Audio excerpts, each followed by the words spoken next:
everyone, so today we're going to be making cheese scones. So the ingredients that you're going to be needing are self-raising flour, butter, cheese, a little bit of salt, some milk and some baking powder. And then the equipment that you're going to need is a baking tray lined with baking paper, a large mixing bowl, a rolling pin, a sieve and a cookie cutter.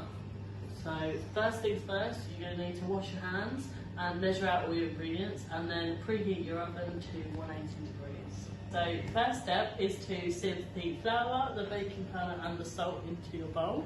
I'm cooking the flour, the baking powder and just a little bit of salt.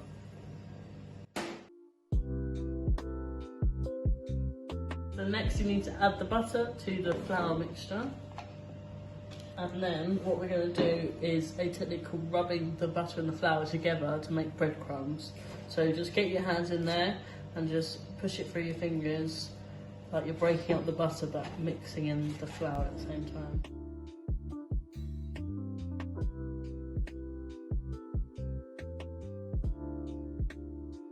Okay, so next step is we're going to add in the cheese, but before we add in the cheese, make sure you just take out a little bit of it and put it to the side for later on. Now we're going to add this to our breadcrumb mixture. And just spread it around, but try not to touch it too much, otherwise you'll melt the cheese with the heat of your hands. So you just want it to be lightly distributed. So now what you're going to need to do is make a well in the middle of your mixture, so just a big hole in the middle. And then you're going to take your milk and you're going to slowly pour it in, but not all of it, so just do a little bit at a time, about that much. And then you're going to mix together the milk and the breadcrumb mixture, and this will slowly start to form a dough.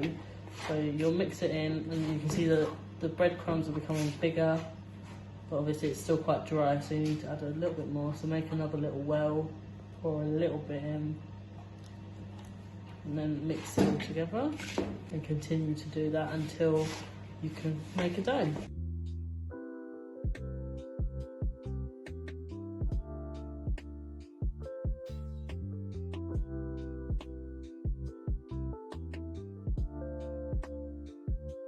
So next you're going to need to pour your dough out onto a lightly floured surface and then grab your rolling pin and put a little bit of the flour on the rolling pin and on the dough.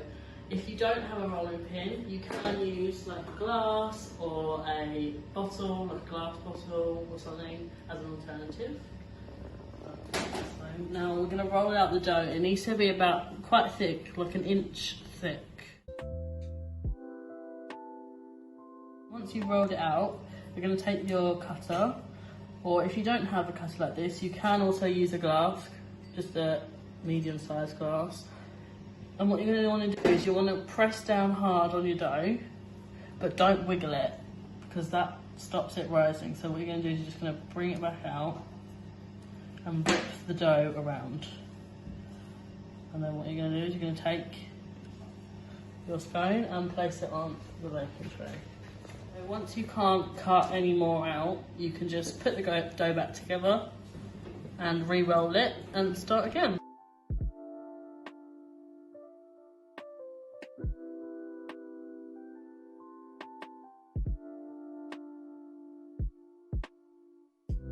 So next you're going to get a little bit of milk on a brush, or you can use your fingers if you don't have a brush, and just gently put a light glaze on top of each of the scones.